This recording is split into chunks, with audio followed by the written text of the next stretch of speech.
পুরানো দিনের কথা, যখন একটি গ্রামে দুই ভাই বাস করত। বড় ভাই খুব ধনী ছিল, আর ছোট ভাই খুব দারিদ্র্যের মধ্যে তার জীবন কাটাচ্ছিল। তারা দুজনেই আলাদা আলাদা বাড়িতে থাকত। বড় ভাইয়ের কাছে আল্লাহর দেওয়া সব কিছু ছিল, ধন, সম্পদ ও সম্পত্তির কোনো অভাব তার ছিল না। আর ছোট ভাইয়ের কাছে সম্পদের নামে কিছুই ছিল না, তার দুবেলা খাবারও জুটত না। কিন্তু তা সত্ত্বেও ছোট ভাই খুব দয়ালু এবং সৎ হৃদয়ের মানুষ ছিল। সে শুকনো খাবার খেয়ে আল্লাহর শুকরিয়া আদায় করত।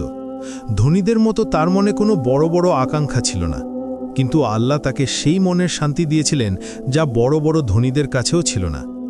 বড় ভাইয়ের নাম ছিল রশিদ আহমেদ এবং ছোট ভাইয়ের নাম ছিল ফরিদ খান। ছোট ভাই ফরিদ সৎ হৃদয়ের হওয়ার পাশাপাশি তার বাড়িতে আসা যে কোনো অতিথির খুব সম্মান করত। তার বাড়িতে যে কোনো পথিক আসত, সে তার সাধ্যমতো তার সেবা করত। এছাড়া ফরিদের একটি প্রতিদিনের অভ্যেস ছিল যে সে প্রতিদিন বাগানে যেত এবং পাখিদের দানা দিত। সে সব সময় তার উপার্জনের কিছু অংশ গরিবদের মধ্যে সাদগা হিসেবে বিতরণ করত, কারণ তার বক্তব্য ছিল যে পাখিদের সাহায্য করলে এবং গরিবদের সাদগা দিলে আল্লাহ তার বান্দার উপর খুব খুশি হন এবং এর দ্বারা আল্লাহ তার বান্দার মুশকিল শীঘ্রই সহজ করে দেন। এর বিপরীতে তার বড় ভাই রশিদ আহমেদ ধনী হওয়া সত্ত্বেও খুব কৃপণ ছিল। যদি তার বাড়িতে কোনো অতিথি আসত, তাহলে তার মুখের রং উড়ে যেত। তার কোনো গরিব আত্মীয়ের বাড়িতে আসা সে একদমই পছন্দ করত না, কারণ তার মনে হতো যে লোকেরা তার সাথে দেখা করতে নয়, বরং তার সম্পদের কারণে তার বাড়িতে আসে। তার ধনী হওয়ার উপর খুব অহংকার এবং গর্ব ছিল, এবং সে গরিব লোকদের কিছুই মনে করত না। একদিন গ্রামে একজন বয়স্ক ব্যক্তি এলেন। তিনি যখন রশিদ আহমেদের আলিশান বাড়িটি দেখলেন, তখন তার দরজায় টোকা দিলেন। দরজায় টোকা দেওয়ার শব্দ শুনে রশিদ আহমেদ বাইরে এলেন। তখন সেই বয়স্ক ব্যক্তি রশিদ আহমেদকে বলতে লাগলেন, বাবা, তুমি কি আমাকে একদিনের জন্য তোমার বাড়িতে আশ্রয় দিতে পারো? আমি খুব ক্লান্ত এবং আমার খুব খিদেও পেয়েছে। রশিদ আহমেদ সেই বয়স্ক ব্যক্তির কথা শুনে তাকে তাড়িয়ে দিয়ে বলতে লাগল, আরে বয়স্ক সাহেব, তোমার কি এই প্রাসাদের মতো বাড়িকে কোনো সরাইখানা মনে হচ্ছে? আমার বাড়িতে তোমার মতো ফকির মানুষের জন্য কোনো জায়গা নেই। এই গ্রামে তোমার মতো আরও অনেক গরিব লোক থাকে, তুমি তাদের মধ্যে কারুর বাড়িতে চলে যাও।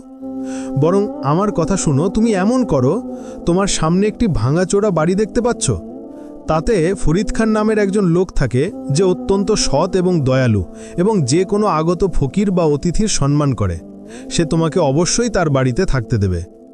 বয়স্ক ব্যক্তিটি বুঝতে পারলেন যে রশিদ আহমেদ একজন খুব কৃপণ মানুষ, তাই সে সঙ্গে সঙ্গে তার দরজা থেকে চলে গেলেন এবং সরাসরি ফরিদ খানের বাড়ির দরজায় গিয়ে টোকা দিলেন। ফরিদ হাসি মুখে বাইরে এলো। ফরিদ সেই বয়স্ক ব্যক্তিকে বলল, বলুন হাজি সাহেব, কিভাবে আগমন হলো?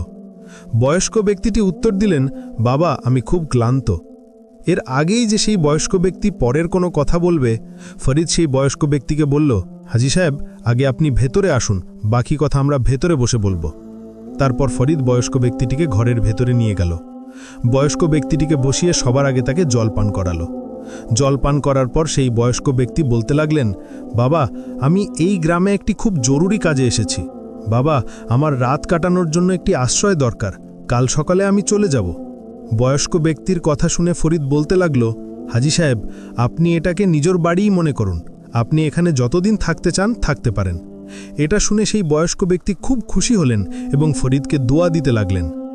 তারপর রাত হলে ফরিদ সেই বয়স্ক ব্যক্তির সামনে খাবার রাখল। খাবারে শুধু একটি শুকনো রুটি আর জলই ছিল। এটা দেখে সেই বয়স্ক সাহেব বুঝতে পারলেন যে ফরিদের অবস্থা বিলকুলই ভালো নয়, কিন্তু তার হৃদয় অনেক বড়। বয়স্ক সাহেব সেই রুটি খুব আনন্দের সাথে খেলেন। খাবার খাওয়ার পর তিনি ফরিদকে বলতে লাগলেন, বাবা, আমি যে কাজের জন্য এখানে এসেছি, আমি চাই যে আমি তোমাকেও তাতে সামিল করে নিই, যাতে তোমার অবস্থাও কিছুটা বদলে যায়। ফরিদ এটা শুনে বলতে লাগলো, হাজি সাহেব, আমি আপনার কথা ঠিকমতো বুঝতে পারলাম না, আপনি কোন কাজে আমাকে সামিল করতে চান? তখন সেই বয়স্ক ব্যক্তি ধীর স্বরে বললেন, বাবা, আজ থেকে 50 বছর আগে আমি এই গ্রামেই থাকতাম। তখন আমার কাছে ধন সম্পদের কোনো অভাব ছিল না। আমার কাছে অনেক সোনার মুদ্রা এবং দামি জিনিসপত্র ছিল। আমার পুরো পরিবার ছিল, যেখানে আমার স্ত্রী এবং 2টি সন্তান ছিল। একদিন যখন আমার স্ত্রী এবং সন্তানরা নৌকা করে অন্য গ্রামে যাচ্ছিল, তখন নৌকা উল্টে যাওয়ায় তাদের মৃত্যু হয়। যেহেতু আমি তাদের সাথে ছিলাম না, তাই আমি বেঁচে যাই। আমার পুরো পরিবার শেষ হয়ে যাওয়ায় আমি খুব দুঃখ পেয়েছিলাম। আমি অনেক দিন পর্যন্ত আমার বাড়ি থেকে বের হইনি। আমি বাইরের দুনিয়ার সাথে আমার সম্পর্ক ছিন্ন করেছিলাম এবং আমি এই সিদ্ধান্ত নিয়েছিলাম যে এখন আমাকে আমার বাকি জীবন আল্লাহর ইবাদতে কাটাতে হবে।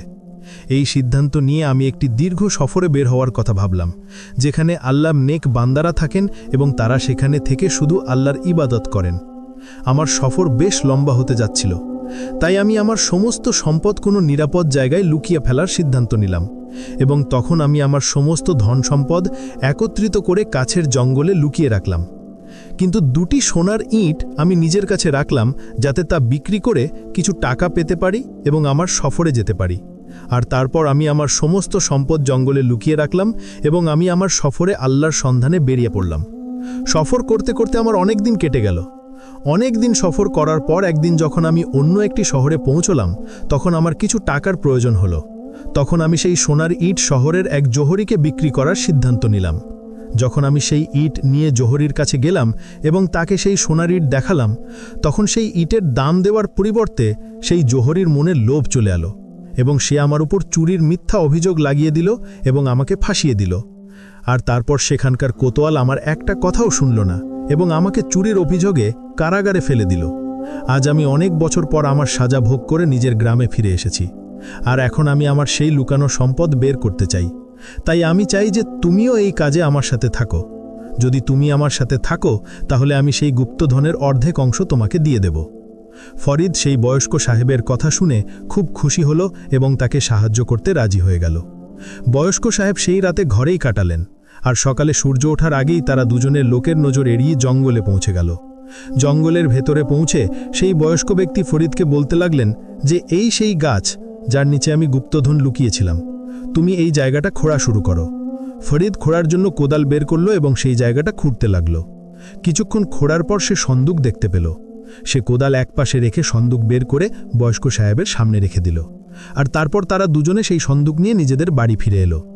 বাড়িতে পৌঁছে যখন তারা সেই সন্দুক খুলল, তখন তার ভেতরে সোনার ইট এবং সোনার মোহর ভরা ছিল, যা দেখে ফরিদ অবাক হয়ে গেল। বয়স্ক সাহেব তার থেকে অর্ধেক সোনা বের করে ফরিদকে দিয়ে দিলেন এবং বাকি অর্ধেক সোনা সন্দুকেতেই পড়ে থাকতে দিলেন। আর তারপর বয়স্ক সাহেব ফরিদকে বলতে লাগলেন, বাবা, এই সোনা খুব সাবধানে ব্যবহার করবে, এমন না হয় যে তুমিও আমার মতো কোনো বিপদে পড়ে যাও। কারণ আমার কাছে তো শুধু 2টো সোনার ইট ছিল, যা দেখে জোহরির মনে লোভ চলে এসেছিল এবং সে আমাকে ফাঁসিয়ে দিয়েছিল। আর তোমার কাছে তো এই মুহূর্তে অনেক গুপ্তধন আছে, তাই তুমি লোকেদের থেকে বেঁচে থেকো। ফরিদকে সব কথা বোঝানোর পর বয়স্ক সাহেব তার সন্দুক একটা বড় কাপড়ের ঝোলায় ভরলেন এবং তারপর বলতে লাগলেন যে এই গুপ্তধন এখন আমার কোনো কাজে লাগবে না, আমি এই সব গুপ্তধন গরিবদের মধ্যে বিতরণ করে দেব। এছাড়া জঙ্গলে আরও একটি জায়গা আছে যেখানে আমার বাকি গুপ্তধন রয়েছে। পাশে দাঁড়িয়ে থাকা ফরিদের স্ত্রীও এই কথা শুনছিল। ফরিদ বয়স্ক সাহেবকে দরজা পর্যন্ত ছেড়ে এলো, আর তারপর যখন সে নিজের ঘরে ফিরে এলো, তখন তার স্ত্রী সঙ্গে সঙ্গে তার কাছে এলো এবং গুপ্তধন দেখে সে খুশি হয়ে গেল। ফরিদের স্ত্রী বলতে লাগলো যে এই গুপ্তধন বিক্রি করে আমরা অনেক ধনী হয়ে যাব, তারপর নিজেদের সব ইচ্ছা পূরণ করব। এরপর ফরিদ অল্প অল্প করে সেই গুপ্তধন বিক্রি করতে শুরু করল। দেখতে দেখতে ফরিদের অবস্থা এখন বদলাতে শুরু করেছিল। সে সবার আগে তার পুরানো বাড়ির জায়গায় একটি বড় বাড়ি তৈরি করালো। কিন্তু এত ধনী হয়ে যাওয়ার পরেও তার মনে বিলকুল অহংকার আসেনি। তার বাড়িতে যে কোনো অতিথি আসত, সে আগের থেকেও বেশি করে তার আপ্যায়ন করত এবং এছাড়া সে এখনও পাখিদের দানা দিতে ভোলেনি। সে প্রতিদিন সকালে আগের মতোই বাগানে যেত এবং পাখিদের দানা দিত এবং তাদের সাথে কথা বলার চেষ্টা করত। সে এখনও তার উপার্জনের কিছু অংশ গরিব ও মিসকিনদের মধ্যে সাদকা হিসেবে বিতরণ করত, কারণ তার বিশ্বাস ছিল যে তার কাছে যে এই সম্পদ এসেছে তা এই সাদকা এবং দয়ার ফলে এসেছে, কারণ সে জানত যে সাদকার দৌলত কখনো না কখনো অবশ্যই ফিরে আসে। তার সততা ও উদারতা দেখে এখন গ্রামের লোকেরাও তাকে আগের থেকে বেশি সম্মান করতে লাগল। তার ধনী হবার খবর যখন তার বড় ভাই রশিদ আহমেদ পেল, তখন সে তার স্ত্রীকে নিয়ে ছোট ভাই ফরিদের বাড়িতে পৌঁছে গেল এবং খুব অবাক হয়ে দেখতে লাগলো যে তার ছোট ভাই যে আগে এত গরিব ছিল, আজ এত ধনী কিভাবে হয়ে গেল। কিন্তু ফরিদও এই বিষয়ে তাকে কিছু বলল না এবং শুধু এটুকুই বলল যে এসব আল্লাহর মেহেরবানি এবং আমার সততার ফল। ফরিদ এবং রশিদ আহমেদের স্ত্রীরা একে অপরকে খুব হিংসা করত। আর তারপর রশিদ আহমেদের স্ত্রী ফরিদের স্ত্রীকে হিংসা করে বলতে লাগলো, তোমরা যতই ধনী হও না কেন, কিন্তু আমাদের বরাবরই কখনো করতে পারবে না। এটা শুনে ফরিদের স্ত্রী রাগ হলো এবং তার মুখ থেকে এই কথা বেরিয়ে গেল যে, আমাদের কাছে তো এখনো আরও গুপ্তধন আছে, যা জঙ্গল থেকে বের করে আমরা তোমাদের চেয়েও বেশি ধনী হয়ে যাব। রশিদ আহমেদের স্ত্রী, যে খুব ধূর্ত এবং প্রতারক মহিলা ছিল, বাড়ি গিয়ে তার স্বামী রশিদ আহমেদকে বলতে লাগল, তোমার ভাই জঙ্গল থেকে কোনো গুপ্তধন বের করে এনেছে, যা দিয়ে সে ধনী হয়েছে। তার স্ত্রী আমাকে বলছিল যে জঙ্গলে এখনো আরও গুপ্তধন আছে, যা বের করে সে আমাদের চেয়েও বেশি ধনী হয়ে যাবে। আমি চাই না যে এই গ্রামে আমাদের চেয়েও বেশি ধনী কেউ হোক। আপনি যে কোনো উপায়ে জঙ্গলে পুঁতে রাখা সেই গুপ্তধন খোঁজার চেষ্টা করুন, যাতে আমি আপনার ভাই ফরিদের স্ত্রীকে দাঁত ভাঙা জবাব দিতে পারি। রশিদ আহমেদ তার স্ত্রীর কথা শুনে অবাক হয়ে গেল এবং বলল, কিন্তু জঙ্গল থেকে গুপ্তধন খোঁজা এত সহজ কাজ নয়।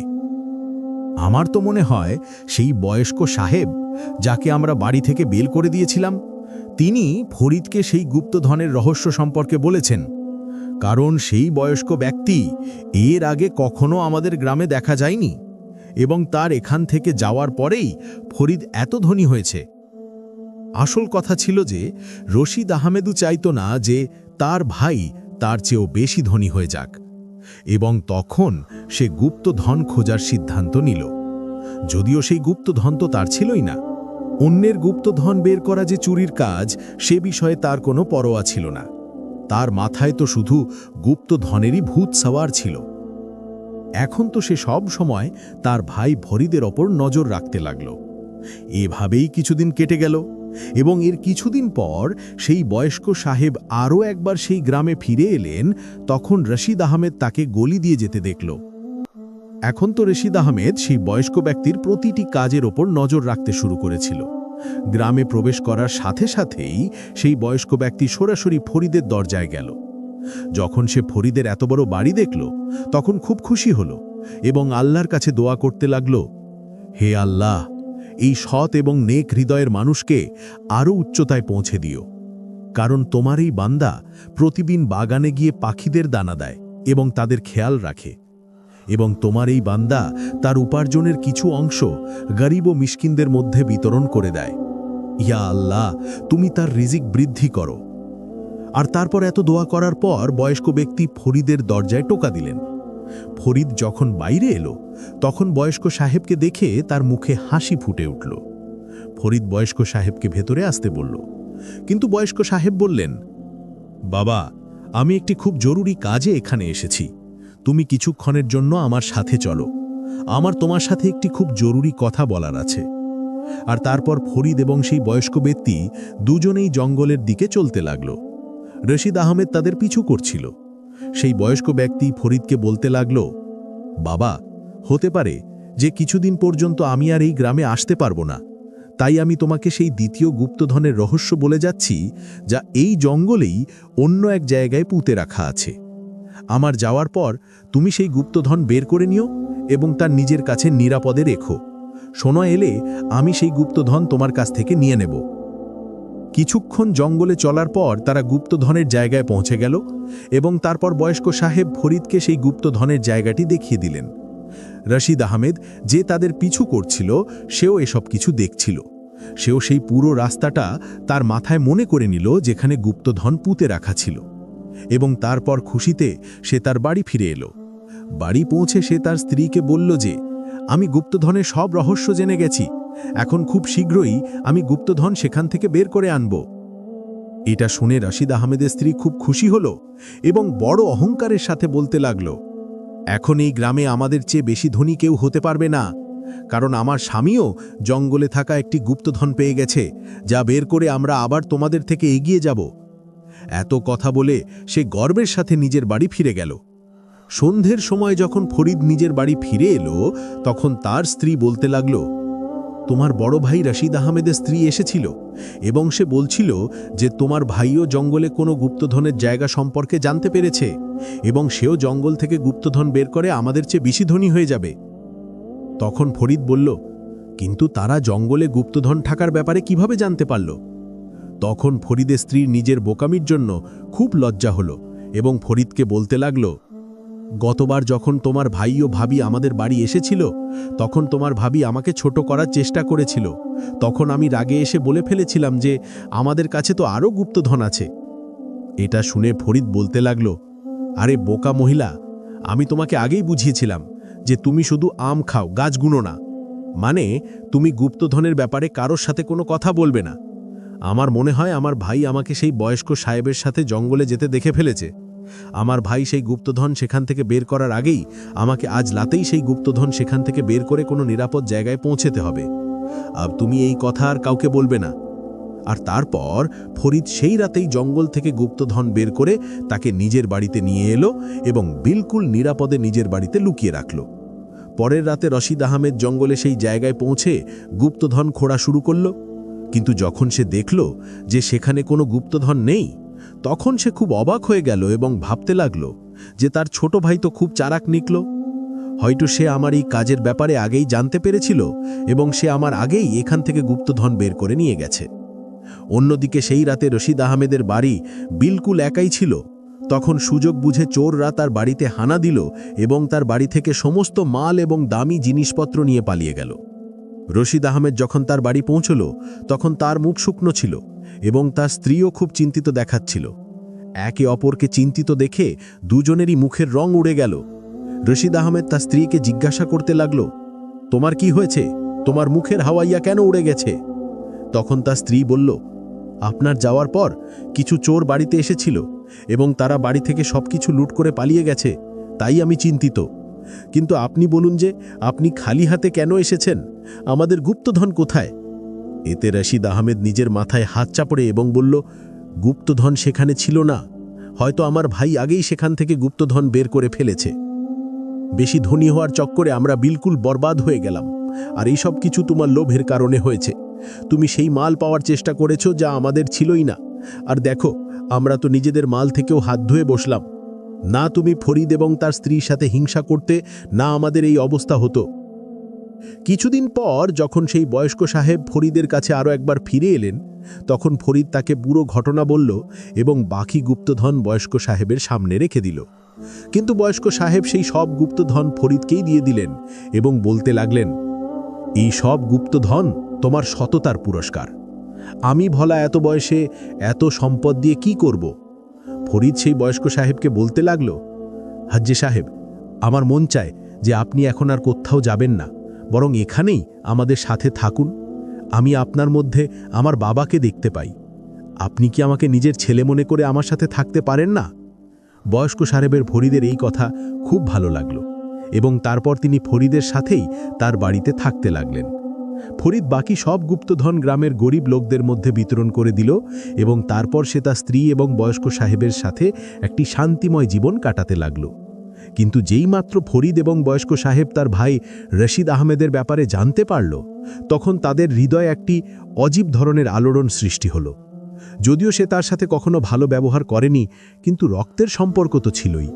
সে সঙ্গে সঙ্গে বয়স্ক সাহেবের কাছে গেল এবং সব কথা বলল। বয়স্ক সাহেব দীর্ঘশ্বাস নিয়ে এবং বললেন, বাবা ফরিদ, এটা আল্লাহর ইচ্ছা।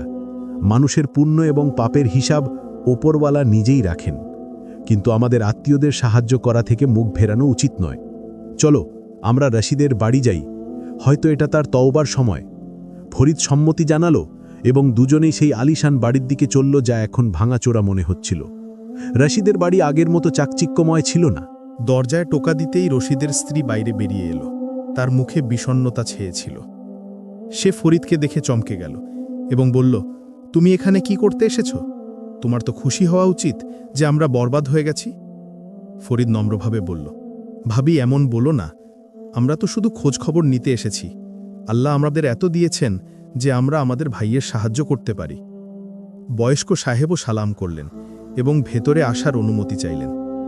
রশিদ আহমেদ ভেতরে বসেছিল, তার মুখ হলুদ হয়ে গিয়েছিল। সে ফরিদ ও বয়স্ক সাহেবকে দেখে উঠে দাঁড়ালো এবং বলল, তোমরা দুজনে এখানে আমার উপর হাসতে এসেছ? আমি জানি আমার ভুল ছিল, লোভ আমাকে অন্ধ করে দিয়েছিল। তারপর বয়স্ক সাহেব রশিদকে বসালেন এবং ধীর সরে বলতে লাগলেন, বাবা রশিদ, আল্লাহর শুকরিয়া যে তুমি নিজের ভুল বুঝতে পেরেছ।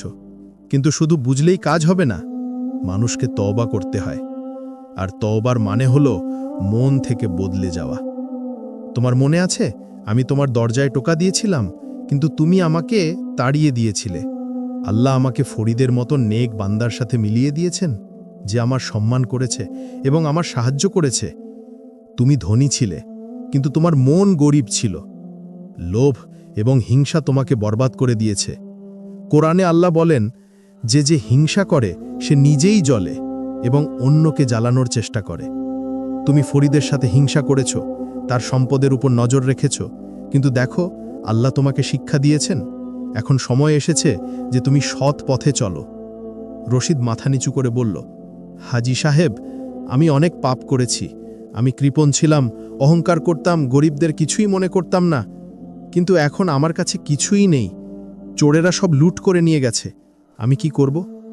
বয়স্ক সাহেব হাসলেন এবং বললেন, বাবা, আল্লাহর রহমত কখনো শেষ হয় না, কিন্তু প্রথমে তোমাকে নিজের পরীক্ষা দিতে হবে।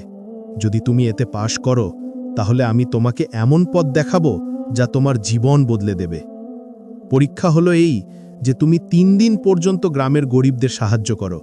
প্রতিদিন সকালে উঠে বাগানে পাখিদের দানা দাও, যেমন ফরিদ করে। তারপর তোমার পুরানো উপার্জনের যা কিছু বাকি আছে তা থেকে গরিবদের সাদকা দাও, এবং সন্ধ্যায় মসজিদে গিয়ে নামাজ পড়ো এবং আল্লাহর কাছে ক্ষমা চাও।